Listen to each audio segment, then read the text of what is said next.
Welcome to this review session for statistical inference. We're going to talk about inference. Inference, you'll see, we can do estimation, which you can learn in a few minutes, involves confidence intervals. And we're also going to talk about confidence testing after we study confidence intervals. Both cases, we start off with sample evidence. We're going to have sample evidence from a sample. So what do I mean by sample evidence? If you're working with means, you're going to have an n, sample size, x bar, the sample mean, and s, the sample standard deviation. That's called your sample evidence. Now, you can use that to estimate mu. Now, remember, you can't get mu unless you do a census. It's impossible to use a sample to know mu. However, you can construct a confidence interval. Let's say we're talking about a 95% confidence interval. We're going to construct an interval when 95% sure has mu in it. That interval is large enough to contain mu. We don't know what mu is without, again, without the census. But we'll be certain. And again, you're going to see there's a plus and a minus there. Okay, that's called the margin of error. Okay, so again, we start off with the sample evidence. Now you look at the sample evidence. And again, if you work with means, it'll be n, x bar, sample mean, n, sample size, x bar, and s, the sample standard deviation. And then there are cases where the sample evidence is a proportion. It could be a pass rate, what percentage of people pass an exam. It could be a defect rate, what percentage of something is manufactured defective. It could be a survival rate, what percentage of people survive an illness. But it's some kind of percentage. So basically, you don't have a mean, you have an n, an x, which is the number of successes. And that's the sample evidence, but it's a proportion. So always keep in mind, we're going to be looking at a proportion, that'll be our sample evidence, or we're going to be looking at, again, x bar, sample mean, s, sample standard deviation, and of course, there's also an n. A little trick, if you see a problem and you don't know where the mean and standard deviation are, it's probably a problem with proportions. In these lectures, you're going to learn about inference. Okay? There's two sides to inference. They're very similar because they both work with the sample evidence. We're first going to learn about estimation, confidence interval estimation. You're going to look at the sample evidence, which typically consists of n, the sample size, and if you're working with means, it'll have sample mean, x bar, sample standard deviation, s. That's called the sample evidence. Sometimes you're working with a proportion. Then you're working with a number of successes, in quotes, over n. So you're looking at a success rate, possibly. Or you might look at the opposite, a defective rate, but you're looking at a proportion. Either way, either case, that is called the sample evidence. So if you're using the sample evidence to construct a confidence interval, okay, that's one part of what we're going to be learning about. We're going to be learning about inference. Now, inference, we can talk about estimation. That's what we're going to be talking about now, confidence interval estimation. They both work with the sample evidence. Now, the sample evidence will either consist of a sample mean, x bar, and a standard deviation, and a sample size, n, x bar, and s. Okay, and then using that sample evidence, we can construct the confidence interval, and that's called estimation. We're going to call it confidence interval estimation. Later on, we're going to switch over to hypothesis testing. Right now, we're going to be talking about confidence interval estimation.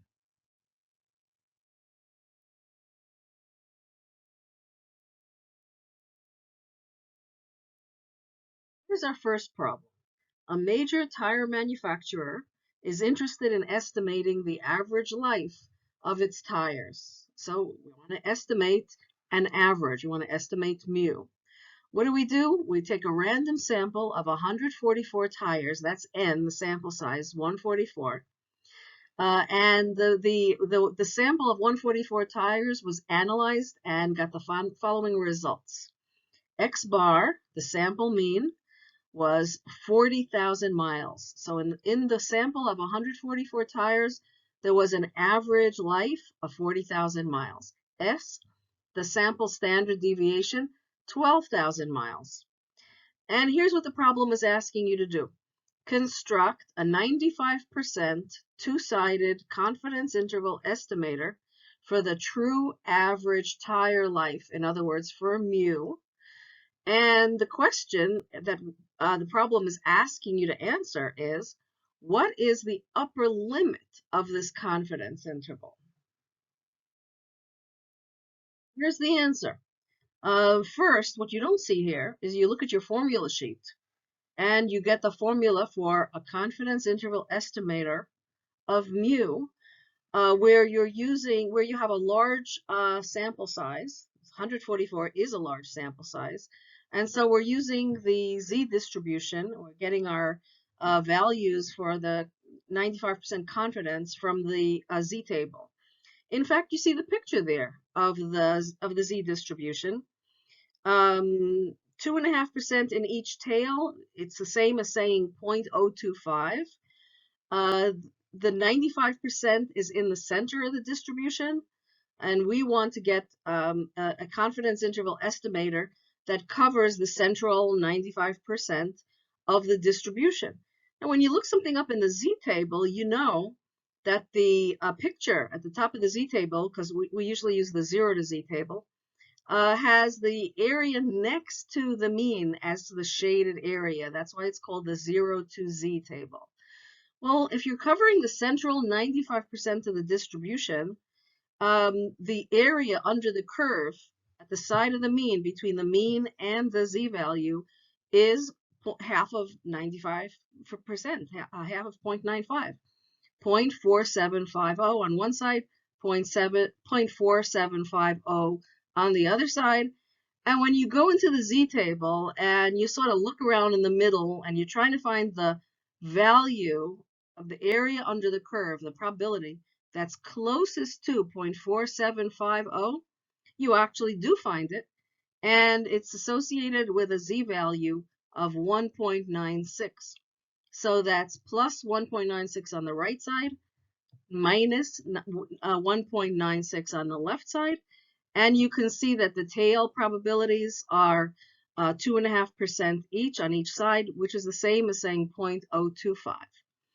Now we plug our numbers into the formula. X bar is 40,000, plus and minus, there's the 1.96 from the z table. And then you have a measure of variation, S, 12,000, divided by the square root of n, square root of 144. What do you get? 40,000 in the middle, that's X bar, and like every confidence interval, we have our statistic in the middle. We have a little something on one side, a little something on the other side in order to get our interval. This little something is called the margin of error. If you take the confidence times the measure of variation, that's the margin of error. Sometimes it's also called the half width, W-I-D-T-H, of the confidence interval, because that's exactly what it is. It's half the size of the interval. This is the margin of error. So what's the margin of error, if anyone asks you? 1960. The interval we come up with then goes from 38,040 miles all the way up to 41,960 miles. And what we say about this is that the probability that this interval estimator that goes from 38,040 to 41,960, the probability that this interval does contain the true mean of the distribution of the population is 0.95, or at least 0.95. And now we have to go answer the question. There was a question on the previous slide. What's the upper limit of the confidence interval estimator? And there you go. It's right there on the slide. On the right-hand side of the interval, 41,960 miles. That's the answer to the question. Look at this problem now. A major computer chip manufacturer asked you to estimate the average life of its chips. They took a sample of 25 computer chips. Now, right away, you realize 25 is a small sample. Okay, so they took this 25 chip sample. X bar, the sample mean, is 8.50 years. S, the sample standard deviation, is 1.5 years. And you're asked, first you want to construct a 95% two-sided confidence interval for the average life of the chips. And the question is very specific. What is the lower limit of the confidence interval? Here, let's look at the answer. It's very much like the previous one. So you take X bar of 8.5, 8.5, plus and minus, but you can't use the Z value of 1.96, which you could have used with a large sample or if you had known sigma. But since you don't know it, you're now working with what's called a t-distribution. Now, it doesn't show on the picture, but it's T24. Mathematically, you lose a degree of freedom. Oh, I'm sorry. I see it there. T24. Okay, that's the distribution you're working with, T24. Now remember, T-distribution, T24 is a little bit different than T25. T25 is a bit different than T26. But eventually, with enough degrees of freedom, the T becomes Z. That's why if you look at the table by infinity, you'll actually see that 1.96 value if you want 0.025, which is basically 2.5%.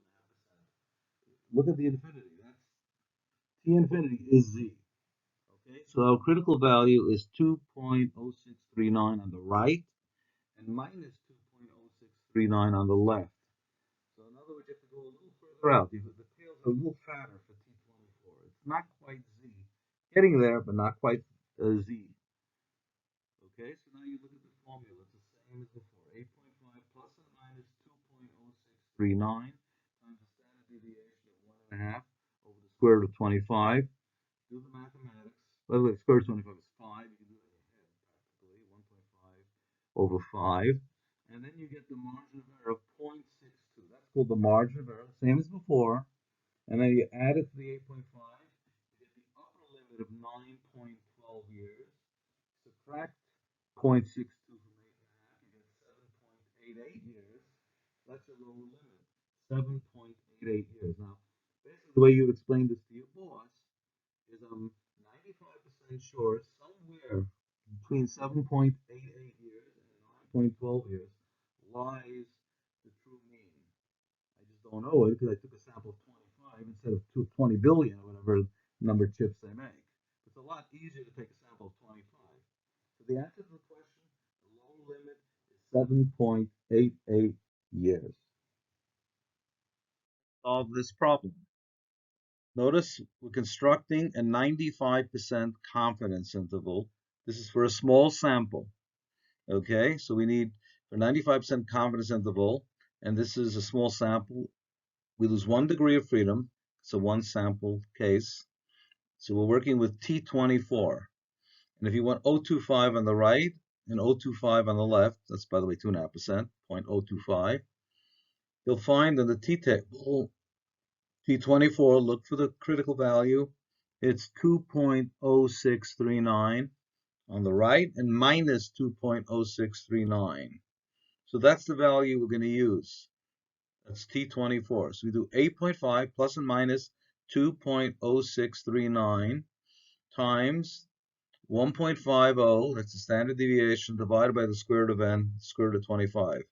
Notice that the margin of error is 0.62. Okay? By the way, you also notice that 2.0639 is not so far from 1.96, the z value. But we can't use z. It's a small sample. You only have 24 degrees of freedom. T infinity, that's z, which you need infinity degrees of freedom. But we'll use it with, once we get to 50 or 60 degrees of freedom. Anyway, getting back to the margin of error of 0.62, 8.5 plus 0.62 is 9.12 years. 8.5 minus 0.62, 7.88 years. To answer the question, the lower limit of the confidence interval is 7.88 years.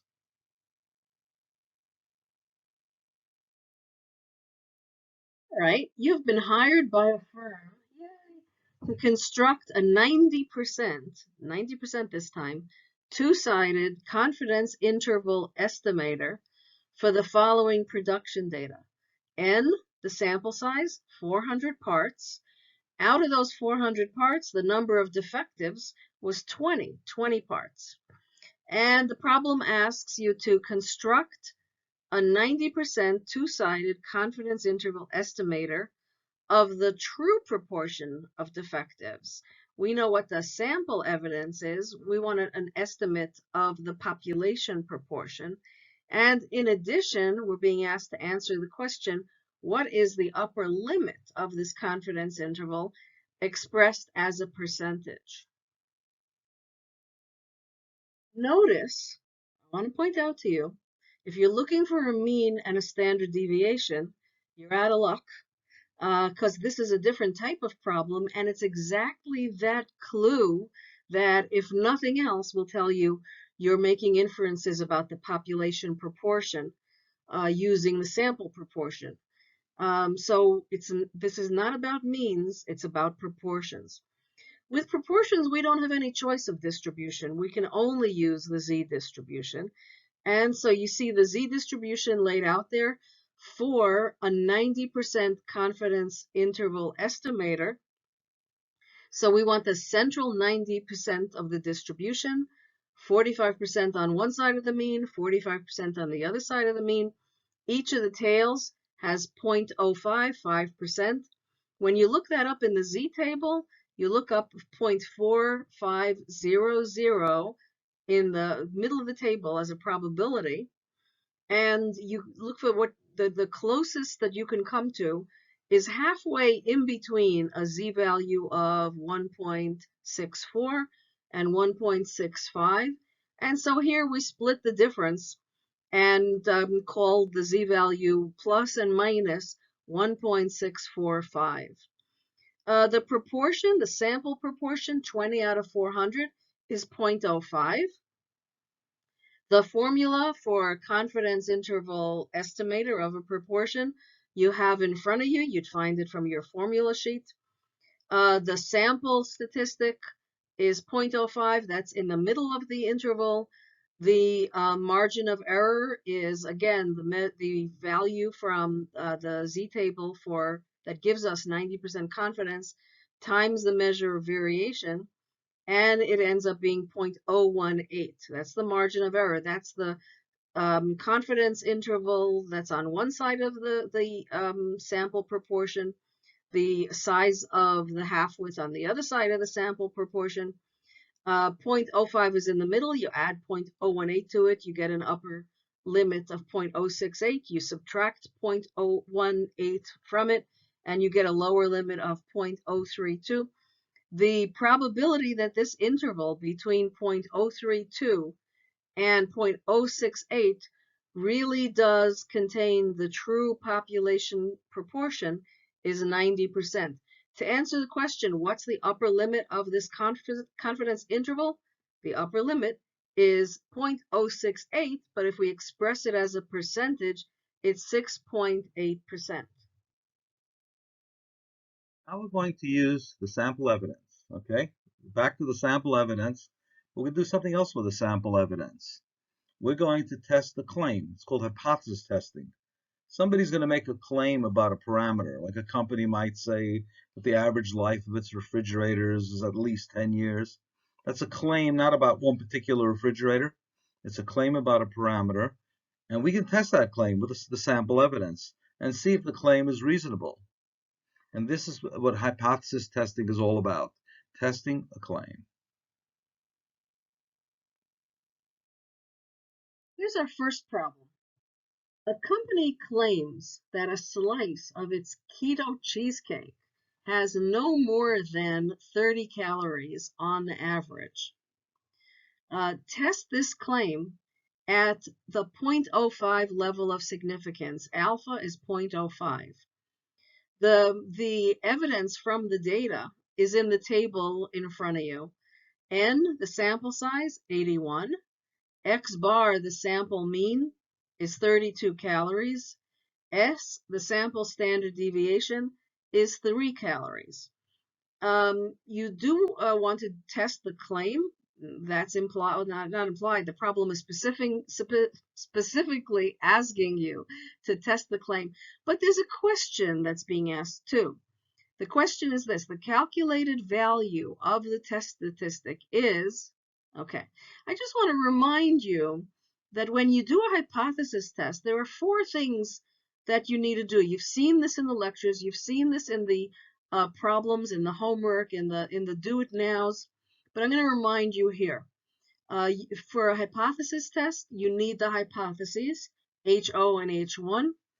You need the decision rule, which means you want to know the test statistic. You want to know your critical values from the test statistic, where you're rejecting. You want a rule for if your sample evidence is greater or less than the critical value from the table, then how are you rejecting? You need a rule for that. And then finally, you need the calculated value of the test statistic. You get that from the evidence, from the data. And then you look at everything you have done, and your final part, your final piece in this four-part problem is your conclusion. Do you reject the null hypothesis, or do you not reject the null hypothesis? Okay, let's see how to do this problem. We've learned several different hypothesis tests. Every topic, every chapter seems to be a different type of hypothesis test. But something that we've been pointing out to you all along, and I hope by now you've noticed on your own, is that they're all really pretty much the same. One little thing has changed in moving from one type of hypothesis test to the next one. So the question is, I have a problem. I know it's a hypothesis test because it says test this claim, test this hypothesis, but I need to know what type of hypothesis test it is so I know how to go about solving the problem. Well, here's a list for you of what you're looking for. What kinds of hypothesis tests have we learned? Okay, well, let's see. One question you have to look at is what's the parameter? We've learned to test hypotheses about mu, the population mean, and about p, the population proportion. So those are your only choices. How do I know this? Because that's all we've learned. Second, what is the appropriate test statistic to use? What distributions are we using in order to come up with our decision rule? What have we learned? Only z-test and t-test. So you know it's going to be one of those two. Third, are we doing a one-tail test or a two-tail test? With a two-tail test, we'll reject if the data is too far away, either on the right side or the left side, on the high side or the low side. With a one-tail test, we're only rejecting on one side of the distribution. We'll see examples of both. And then finally, maybe we should even do this first. How many groups are there? How many samples? How many populations? If you have a test with one sample taken from one population, that's a one sample test.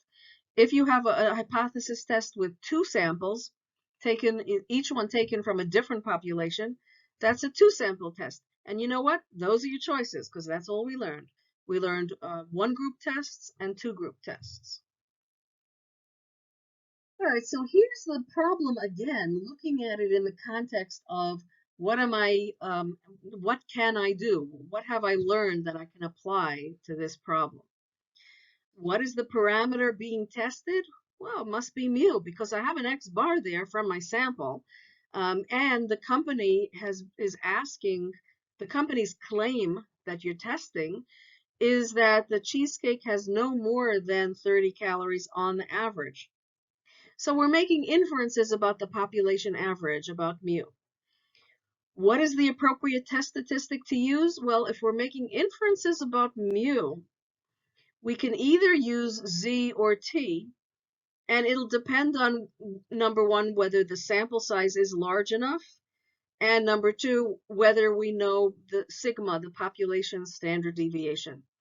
Well, as you know by now, we almost never know sigma. And indeed, in this case, that's true too. But a sample size of 81 is fairly large. And for us, in this course, it's large enough so that you can use the Z statistic. Is this a one-tail test or a two-tail test? That might be a little bit more tricky. Let's take a look at the description again. A slice of cheesecake has no more than 30 calories on average. So where are you going to reject? If are you going to reject this claim if you find out that the slice of cheesecake really has very few calories, like 10? Yeah, probably not, because you're looking to reject the claim. The claim is that there's an upper cap of 30 calories, no more than, so less than or equal to. So you'll only reject if you find your data, from the sample evidence is too high, too far above this claim. And then finally, how many samples? Just one. We're only looking at one sample, one type of cheesecake, a sample of size 81. All right, so here's the solution. Remember, your hypothesis test has 4 pieces. The first one, you're writing down your null and alternate hypotheses. Your null hypothesis is that mu really is less than or equal to 30 calories. That's the claim, at most 30 calories. The alternate hypothesis, the one that you're going to accept if you reject the null hypothesis, is that mu really is something greater than 30 calories. There's no reason in the world that you have to say exactly what it is. You're just stating that the alternate hypothesis, if you reject the null hypothesis, the alternate hypothesis is that that mu is greater than 30 calories. When you look at the picture for setting up the decision rule, um, we're only rejecting on the right side. Why? Because we're only rejecting if we find that mu really should be something higher than 30 calories, because we had data that showed that the evidence is that mu should be larger. A nice little trick is that if you look at H1, there's a kind of a right arrow. The greater than symbol looks like a right arrow pointing to the right. And H1 is covered by the region of rejection, because when we reject HO, we accept H1. And so that's a clue that the shaded in area, the region of rejection, should be on the right side of the distribution. It has to match. H1 and the region of rejection have to match. Since alpha is 0.05, that 0.05 is all on one side. If we're looking things up in the z-table, as it looks like we are, to use the 0 to z table, you have to take 1/2 of the distribution, 0.5, subtract 0.05, and you get 0.45 for that area in the middle that's attached to the mean. And you look it up in the middle of the table, in the 0 to z table, and you find, again, like we did before, that the z-value is something exactly halfway between 1.64 and 1.65. Would it be nice if we could use something like the t-table instead of the z for statistical inference, or if someone had set up a z-table in the same format as the t, because all we need to do then is we need to enter the table with a tail probability, and in this case we don't need degrees of freedom. And in fact, you can do that. A neat little trick is to look at the t-table. The last line on every t-table is always a t with degrees of freedom infinity, and those values are exactly equal to the values in the z distribution. So it might be easier sometimes to use the t-table even when you know you're looking for a value from the z distribution. At any rate, we have the decision rule. If our calculated value of the z statistic is greater than 1.645, we'll reject the null hypothesis. If it's not greater than 1.645, we will not reject the null hypothesis. And we use the formula, again, from your formula sheet, for z, x bar minus mu divided by s over the square root of n. And you end up with a calculated z-value of 6. Wow, 6. That's a whopping z-value. And it's way over to the right, way into the region of rejection. And so we reject the null hypothesis. We reject HO. The average number of calories per slice is greater than the claim. It's not less than or equal to 30 calories. What's the answer to the question? The question was, what's the calculated value of the test statistic? And the answer is 6.00. This problem, a company makes a claim. Claims are always about a parameter, population parameter. The claim here is that their three-dimensional printers have a life of at least 10 years on average, at least 10 years. We're going to test the claim at the 0.01 level of significance. That's called alpha, the alpha error. We can also call it level of significance at 0.01. And we're going to use the data in the table below. N is 28. Right away, you see small sample. X bar, the sample mean is 9.1 years. And S, the sample standard deviation is 1.6 years. And you've been told you want to know the calculated value of the test statistic. What is it? You're going to decide whether to reject or not reject based on that. Well, here are the choices you're going to have to make, right? So think about it. Is it mu or p, a z-test, t-test, one-tail, two-tail? Are we looking at one sample or two samples? Next slide will tell you what to do, but common sense will help you. Well, let's look at the data. N is 28, X bar, the sample mean, 9.1, S is 1.6. What are we looking at? We're testing the parameter mu, definitely about a mean, population mean. What is the appropriate test statistic when N is 28 and you don't know sigma? T-test. Since the claim was that the life is at least, the minute you see the words at least or at most, it's going to be a one-tail test. This is a one-tail test because of the word at least. How many samples are we looking at? Just one sample. We're just looking at one particular sample. Let's solve the problem. H shows that mu is greater than or equal to 10.0 years. Anything more than 10 is good. It has a longer life. They said at least 10 years. H1 is when you reject HO, you've got H1. That mu is less than 10 years. That's bad news. They rejected your claim. Okay, and now we have to take the alpha of O1. It's in one tail. Now, which tail? It's the left. Remember, H1 always points, the arrow's pointing to the left. That's where you're going to put the rejection region. We need to put 0.01, and this is a T27, right? T27, look at 0.01 tail. And since it's on the left, it's got to be a negative number. If you go to the table, you'll see 2.4727, but make sure you put a minus. It's on the left. Anyway, that's called the critical value, minus 2.4727. Anything more than that, that's like minus 2.8, minus 3, minus 4, minus 5, all the way to minus infinity, you reject. Anything to the right of minus 2.4727, you will not reject. In quotes, accept. Okay, here's where we turn the sample evidence into basically a t-value.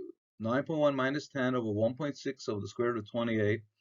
So you have minus 0.9 in the numerator. Denominator with a little rounding is 0.302. You end up with a t-value. This is called the calculated test statistic. It's a t-value, t27, minus 2.98. It's in the rejection region. We reject the company's claim. The average life of their printers, the 3D printers, is not 10 or more years. It's less than 10. That's your conclusion. We reject HO. The calculated value of the test statistic, minus 2.98. New problem. A company claims that at least 45% of people who take its CPA preparation course will pass the exam. We have a random sample of people who took the course, a sample of 200 people, and you had the following results. Out of those 200, 68 passed the CPA exam. There's a few things you notice right away. We'll look at them soon. You notice the words at least, you notice 45%, you notice there's no mean or standard deviation, and we'll get to that. We want to test this claim at the 0.05 level of significance, so alpha is 0.05, and we want to answer the question, the calculated value of the test statistic is what? And we'll see how to do that. Here we have this slide again. It's actually, if you've noticed, the same exact slide is repeated for every hypothesis test. So I'm not going to go through it very, very differently now than we did before. I just want to point out, if you were wondering, yes, it is exactly the same. And it's just a reminder of what we need to know in order to solve these problems. Here's the problem again, in the context of looking at those questions and figuring out what it is. And clearly, this is a one sample, one tailed test about the proportion. We're making inferences here about a claim about the population proportion. What's the parameter being tested? P, the population proportion. What is the appropriate test statistic? Z, because when we're working with proportions, we can't use T. We have no choices. Makes your choice easy. It's Z. Is this a one-tail test or a two-tail test? It's one-tail. It's a very easy problem to figure that out because the words at least are right there. You have a directional clue right in the wording of the problem. How many samples? Only one. One sample, one population. And here's the solution. The null hypothesis that the population proportion is greater than or equal to 0.45. The alternate hypothesis is that it's less than 0.45, which matches the picture with the region of rejection on the left. 0.05 in the tail. The value from the Z distribution, negative 1.645, cuts the distribution into the region of rejection. That's the one that's shaded red. And the rest of it where you're not rejecting. From the data, the sample proportion, 68 over 200 is 0.34.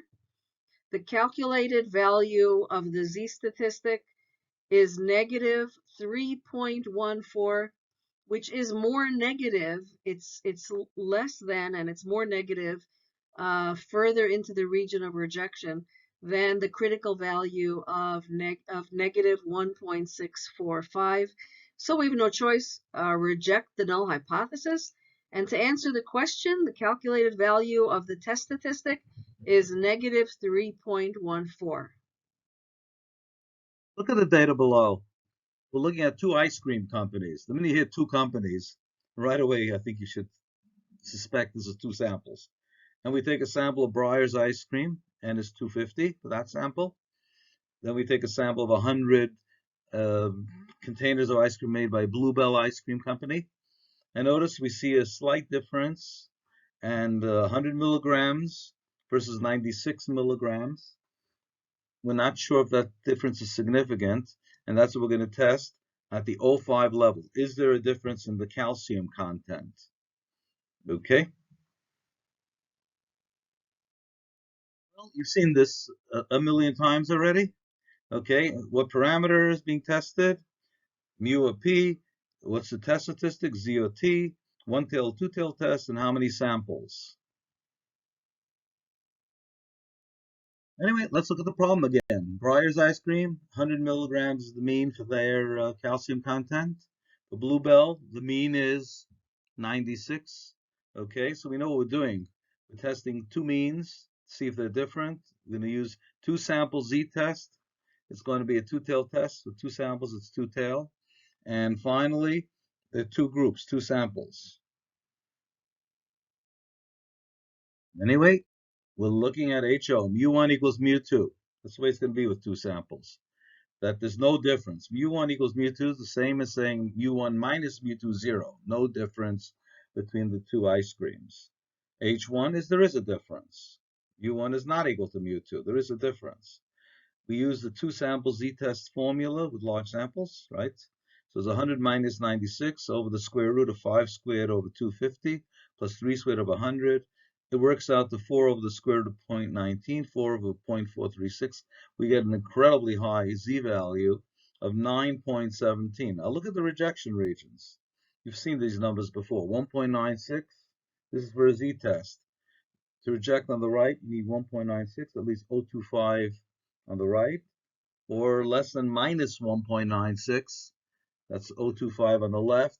Any number higher than 1.96 or lower than minus 1.96, you're going to reject. Now you got 9.17. Now 9.17 is a lot more than 1.96. So you're going to reject because that's a very, the calculated value, the test statistic is super high, showing you that this difference is very, almost impossible to be chance. It's a definite difference. So we reject HO and conclude the two ice creams are indeed different. New problem. Given the data that you see in front of you, test the hypothesis that the average job engagement scores at two companies are the same. Are the two companies the same, or are they different? We want to use an alpha of 0.05, the level of significance, 0.05. You can see the information in the table there. You've got an average from the data of a 7.9 for ABC company, 6.9 for XYZ company. You've got a standard deviation, 1.2 and 1.1, and you've got the sample size, 14 and 16. We'll see what to do with that in a minute. Then the question is, what's the calculated value of this test statistic? Here we are again, the same questions you asked for every single hypothesis test, you ask again. This is how you approach a problem. All right, so clearly what we have here is a two-sample t-test. The sample sizes are small, too small for anybody, even for me, and we don't have the population standard deviation sigma. But let's just answer the questions. What's the parameter being tested over here? It's mu. What's the appropriate test statistic? Well, as I just said, we looked at the sample sizes and we see we have to use the t-distribution. Remember one more thing, by the way, that when you use the t-distribution in place of the z, you're also assuming, if you don't already have this information, that the underlying distribution that the sample data came from is a normal distribution. If it's not, and you have a small sample size, you have to take an advanced course and apply a non-parametric statistical technique, and we haven't learned that, and we're not learning that. Another assumption that we're going to be making in a test like this is that the two variances, the two population variances, are the same. We're not testing it. There are ways to test it, but in this course we're not going to do that. And you will see it on your Excel printout when you do the problems using Excel. And this property is called homoscedasticity, and that means equal variance. That's the assumption that we're making of equal variance. Continuing with our questions to determine what kind of hypothesis test we're doing. Is this a one-tail or a two-tail test? Well, nice for you if you know you're doing a two-group test, which is the next question, and you already know it. You don't have to worry about one-tail or two-tail because I'm never going to ask you a one-tailed test for a two-group hypothesis test. So that narrows down your problems considerably, I think.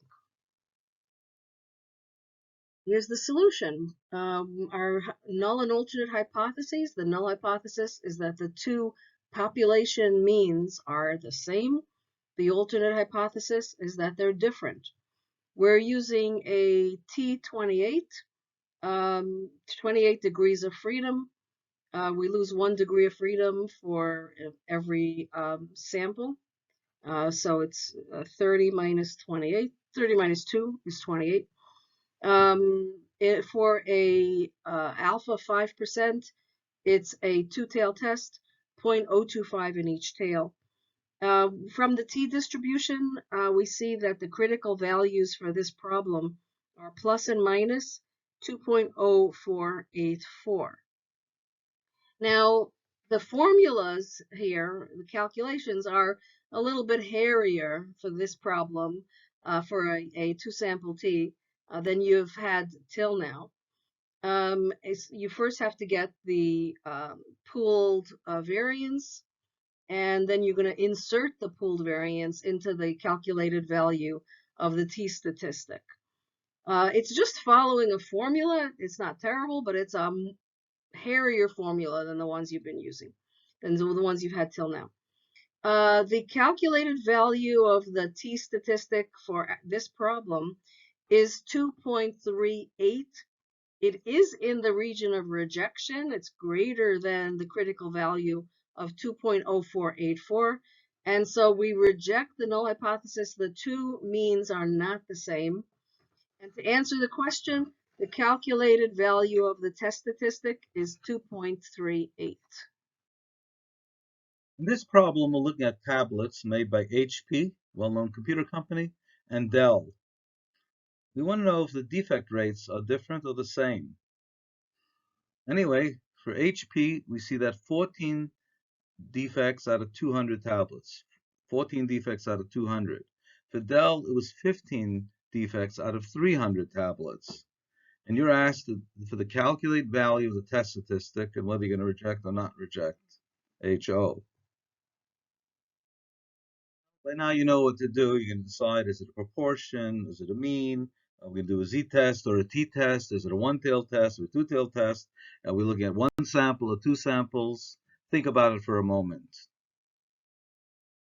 Well, by now you should figure it out. This is two proportions we're looking at, 14 over 200 versus 15 over 300. It's the parameter we're looking at is P, two proportions. We're going to be using Z.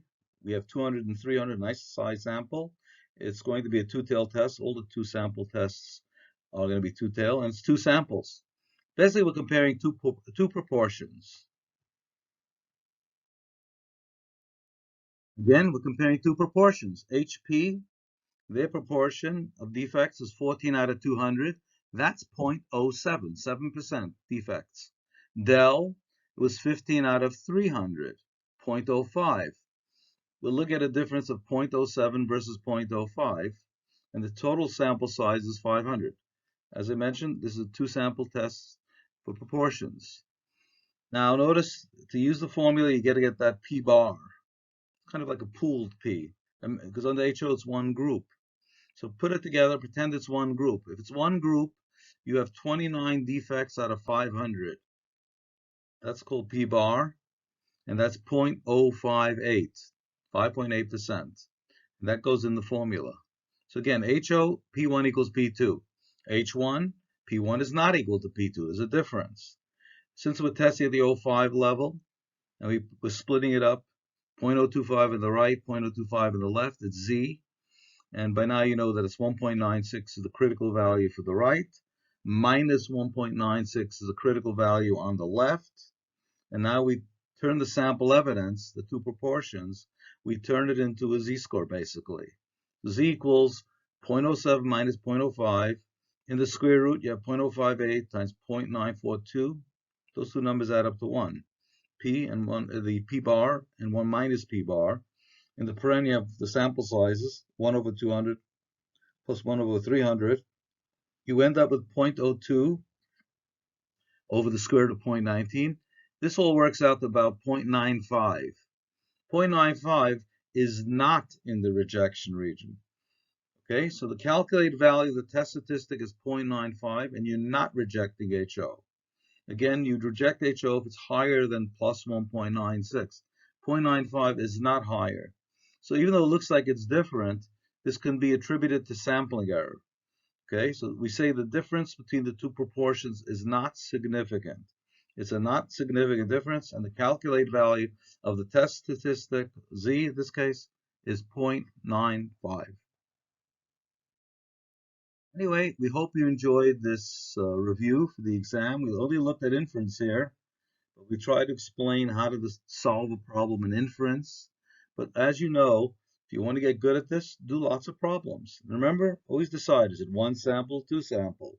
Is it going to be Z or T? Are we looking at means? Are we looking at proportions? Very simple method we've given you. Do lots of problems, you'll get good at this, and you'll have a lot of success in statistics and on the final. Good luck.